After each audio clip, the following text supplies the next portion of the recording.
أهلا ومرحبا بكم مستمعينا الكرام في حلقة جديدة وغوص معرفي جديد. اليوم سنناقش ونحلل مادة مصدرية وصلتنا مؤخراً. هي عبارة عن نقد لوجهات نظر تاريخية معينة خاصة بفترة صدر الإسلام والصحابة، وبشكل أدق هي رد على أطروحات تنسب لشخص اسمه أحمد السعداني. يعني الوثيقة اللي بين إيدينا دي هي نص نقدي بالأساس، ومهمتنا اليوم هي استعراض حجج المصدر ده، كيف يقيم الروايات التاريخية، مصداقية المصادر المستخدمة في الفترة دي. طيب خلينا نبدأ نفكك الموضوع ده سوا. بالظبط. ودي فرصة مهمة جدا عشان نسلط الضوء على أهمية فهم مناهج النقد التاريخي نفسه، وكيف نقيم المصادر خاصة لما نتعامل مع فترات حساسة زي دي وعليها اختلافات كتير. ففهم المنهجية وخلينا نقول المفتاح.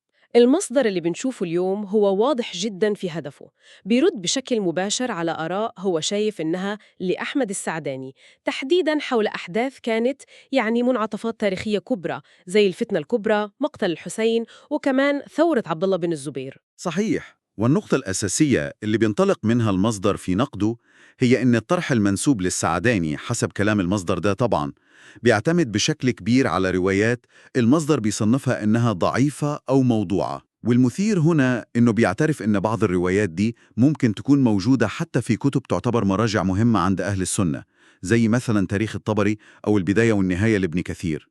يعني مش مجرد إنها روايات مغمورة. لا، مش بالضرورة، بس هنا بتيجي نقطة الخلاف الجوهرية. المصدر بيشدد وبقوة على أنه مجرد وجود الرواية في كتاب ده مش كفاية أبداً، لازم نتحقق منها، وده اللي بيسموه في علوم الحديث التحقيق، وبيشير لوجود جهود علمية كبيرة اتعملت عشان نفحص الروايات دي ونميزها. يعني زي ما ظهر مثلا كتب بعنوان صحيح الطبري وضعيف الطبري، وفي تحقيقات مشابهة لكتب تانية زي البداية والنهاية. وهنا بقى النقطة اللي بتخلي الموضوع فعلا مثير للاهتمام وحساس كمان. المصدر بيركز على نقطة معينة، وهي إن بعض الرواة الأساسيين اللي نقلوا تفاصيل كتير عن أحداث الفتنة، وبيذكر منهم بالاسم أبو مخنف وهشام الكلبي والواقدي، دول علماء الحديث اللي المصدر بيستند ليهم بيعتبروهم روافد كذابون. ودي طبعاً تسمية قوية جداً، معناها من وجهة نظر المصدر إنهم منحازين وبيختلقوا روايات وما ينفعش نثق فيهم كمؤرخين للفترة دي. وبالتالي الاستنتاج اللي بيوصل له المصدر بناء على الكلام ده واضح. أي تصور تاريخي بيتبني على الروايات دي اللي هو بيعتبرها مش صحيحة أو مشكوك في اللي نقلوها، لازم هيكون تصور مشوه وغير مطابق للحقيقة التاريخية زي ما المصدر شايفه، كأننا بنبني بيت كبير على أساسات ضعيفة تمام. طيب، بعد ما أسس المصدر للنقطة دي الخاصة بمنهجية نقد الروايات، بيقدم حجة تانية ممكن تبان غريبة شوية للبعض. هو بيرى إن الأحداث التاريخية الكبيرة والمؤلمة اللي حصلت في الفترة دي مش مجرد فتن ومآسي وخلاص، لأ، دي في حد ذاتها دلائل نبوة للنبي محمد صلى الله عليه وسلم. المصدر بيعدد قائمة طويلة من الأحداث: حروب الردة، مقتل عمر وعثمان، واقعة الجمل وصفين والانقسام اللي حصل، مقطع عمار بن ياسر، ظهور الخوارج، مقتل علي، صلح الحسن، وحتى فاجعة كربلاء ومقتل الحسين. كل دي بيعتبرها براهين. فعلا. المصدر مش بيقول كلام عام وخلاص، بيحاول يدعمه بالاستشهاد بحاجات بيعتبرها نبوءات محددة. الفكرة العامة هي إن النبي عليه الصلاة والسلام حسب المصدر أخبر بوقوع الأحداث الكبيرة دي قبل ما تحصل. يعني مثلا بيستشهد بأحاديث عن إخبار النبي بمقتل عمر وعثمان كشهداء، وبيركز بشكل خاص على رواية ليها علاقة بعثمان، إن ربنا هيعطيه قميص يقصد الخلافة، وإن في ناس هيحاولوا يخلعوه منه بس هو ما ينفعش يخلعه. المصدر هنا بيفسر كلمة المنافقين في الحديث على إنهم الناس اللي ثاروا على عثمان. تفسير مثير للاهتمام للحديث ده. بالظبط. وبيجيب كمان روايات تانية مشهورة في السياق ده، زي الحديث الموجه لزوجات النبي عن اللي تنبحها كلاب الحوائب وبيربطها بواقعة الجمل، وحديث تاني عن انقسام الأمة لفرقتين وظهور فرقة مارقة يقصد بها الخوارج، وإن الفرقة الأقرب للحق هي اللي هتقتلها، وبيعتبرها المصدر إنها طائفة علي. يعني كأن الأحداث دي كانت متوقعة ومذكورة. من وجهة نظر المصدر نعم.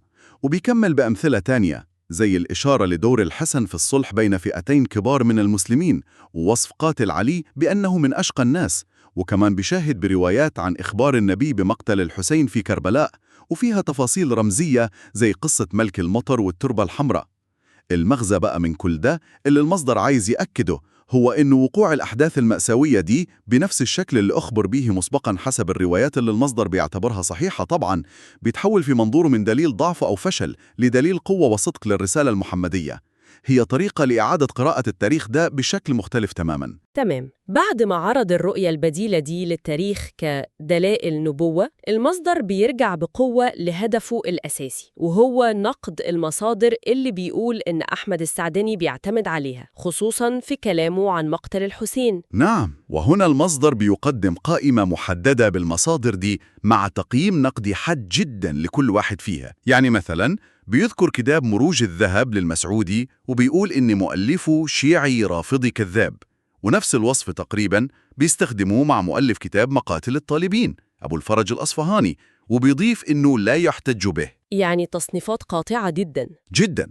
وبيشكك كمان في نسبة كتاب الإمامة والسياسة لابن قتيبة الدينوري، وبيقول إن الكتاب ده منحول وإن اللي كتبه شخص شيعي، وبيشير كمان لاعتماد السعدني المزعوم على روايات ضعيفة وموضوعة.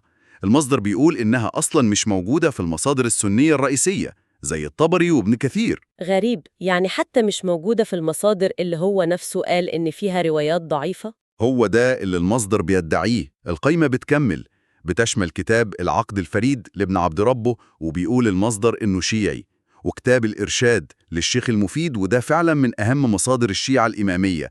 والملفت إن النقد مش بس على الكتب التاريخية القديمة، لا ده بيمتد كمان للاستشهاد بشعر أمل دنقل المعاصر، وكمان الاعتماد على ناس بيوصفهم المصدر بأتباع شحرور وأفكارهم عن السلطة في الإسلام، وبيشير لكتاب لعبد الجواد ياسين، وبيختم بذكر الأخبار الطوال للدنوري، وبيصنفه كمصدر شيعي هو كمان. طيب، إذن خلاصة الهجوم النقدي ده على المصادر إيه؟ يعني إيه الرسالة النهائية اللي المصدر ده عايز يوصلها؟ الرسالة واضحة جدا من وجهة نظر المصدر. التصور التاريخي اللي بيقدمه السعداني حسب النقد ده هو بالضرورة تصور مشوه ومش موثوق.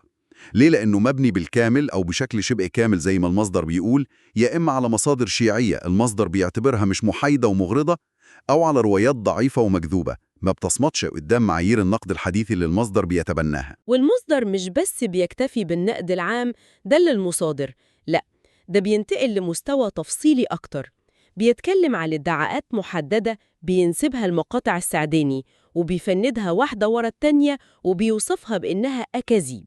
صحيح، هو بيقدم نمط متكرر في التفنيد ده.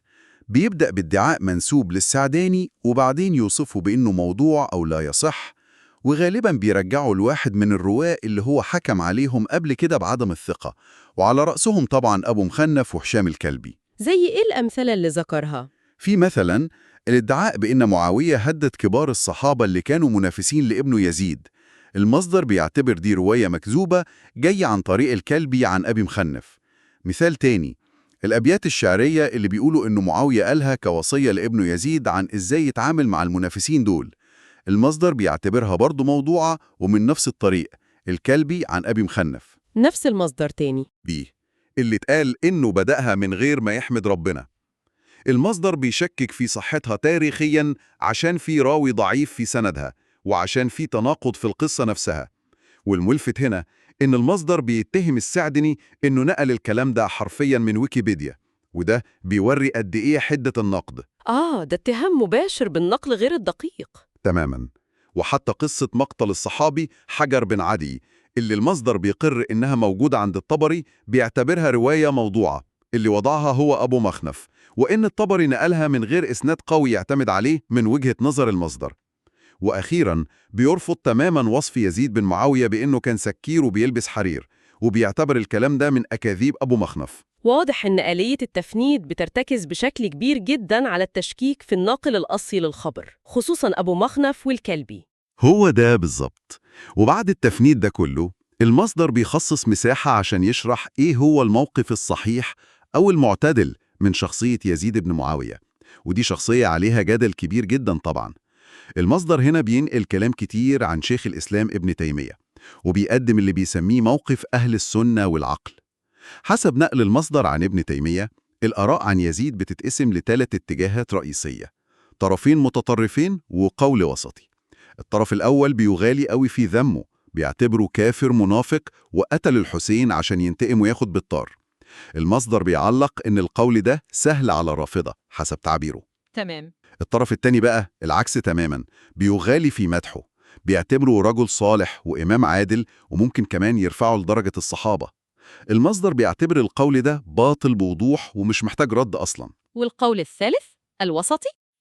القول الثالث اللي المصدر بيتبناه بينسبه لعامة أهل العقل والعلم والسنة والجماعة، هو الموقف الوسط. الموقف ده بيشوف إن يزيد كان ملك من ملوك المسلمين، له حسنات وله سيئات زي أي ملك. هو ما كانش صحابي لأنه اتولد في خلافة عثمان، ومش من الأولياء الصالحين، بس في نفس الوقت ما كانش كافر. هو كان الحاكم اللي حصلت في عهده أحداث كبيرة زي مقتل الحسين وواقعة الحرة، وهو بيتحمل مسؤوليتها السياسية كحاكم، بس ده مش معناها بالضرورة إنه أمر بيها تفصيلا أو كان راضي عنها. يعني موقف مركب أكتر. بالظبط. وضمن القول الوسط ده نفسه المصدر بيشير لوجود 3 مواقف فرعية أدق شوية: فرقة بتلعن يزيد، وفرقة بتحبه تتولاه، وفرقة تالتة لا بتلعنه ولا بتحبه.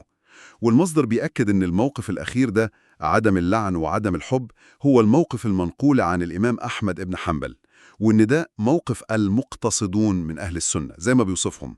وبيستشهد بالحوار المشهور بين الإمام أحمد وابن صالح، لما الإمام أحمد قال له: يا بني، وهل يحب يزيد أحد يؤمن بالله واليوم الآخر؟ بس في نفس الوقت رفض يلعنه وقال: ومتى رأيت أباك يلعن أحدا؟ يعني بحسب الطرح الوسطي ده اللي المصدر بيقدمه نقلاً عن ابن تيمية، فإن يزيد هو لم يأمر بقتل الحسين ولا فرح بمقتله. أيوة، ده اللي بينقله المصدر، بل بينقل إنه تأثر باللي حصل ولام عبيد الله بن زياد على اللي عمله، وإنه أكرم آل بيت الحسين لما وصلوا عنده ورجعهم للمدينة. تمام. والمصدر بيضيف نقطة بيعتبرها مهمة عشان يدعم التصور ده، وهي إن الحسين نفسه اتعرض للخذلان من أهل الكوفة، اللي هم اللي استدعوه وبعدين اتخلوا عنه. المصدر بيستشهد بنصيحة ابن عباس للحسين إنه ما يروحش العراق عشان أهلها أهل غدر. وبيشير المصدر إن الحسين لما اتحاصر عرض اختيارات تانية زي إنه يرجع أو يروح ليزيد مباشرة، لكن عبيد الله بن زياد هو اللي أصر إنه يأسره حي، وده اللي الحسين رفضه، وده اللي أدى للمواجهة والمأساة في النهاية. خلاصة المصدر هنا إنه بيقدم صورة ليزيد مختلفة تماماً عن الصورة اللي بيعتبرها مأخوذة من روايات شيعية أو روايات مش صحيحة. حسناً، أعتقد كده قمنا بجولة مفصلة إلى حد كبير في حجج المصدر النقدي ده. لو حبينا نلخص أهم النقاط اللي جت فيه، النص اللي استعرضناه بيقدم نقد لاذع جداً للأطروحات التاريخية المنسوبة لأحمد السعدني. بيتهموا إنه بيعتمد بشكل شبه كلي على مصادر المصدر ده بيصنفها إنها مش موثوقة، يا إما لكونها شيعية في مصدرها أو رؤيتها، أو لإنها بتحتوي على روايات ضعيفة وموضوعة. وده طبعاً حسب معايير علم الحديث والجرح والتعديل اللي المصدر ده بيعتمد عليها. وفي المقابل المصدر مش بس بينتقد، لأ، هو بيقدم رواية بديلة للأحداث دي.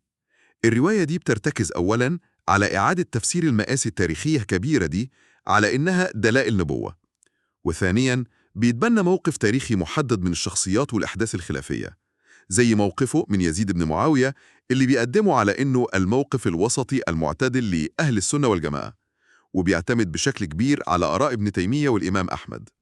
وكما ذكرنا في البداية، كان هدفنا هو عرض وتحليل وفهم هذه الحجج كما وردت في المادة المصدرية المقدمة، لتمكين المستمعين من تقويم صورة عن وجهة النظر المطروحة. وربما نختم بنقطة تدعو للتأمل أبعد من تفاصيل النقاش ده بالذات: إزاي ممكن فهم المنهجيات المختلفة لنقد المصادر التاريخية زي المنهجية اللي بيعرضها المصدر ده، بتركيزها الشديد على الإسناد وتقييم الرواة اللي هو علم الجرح والتعديل؟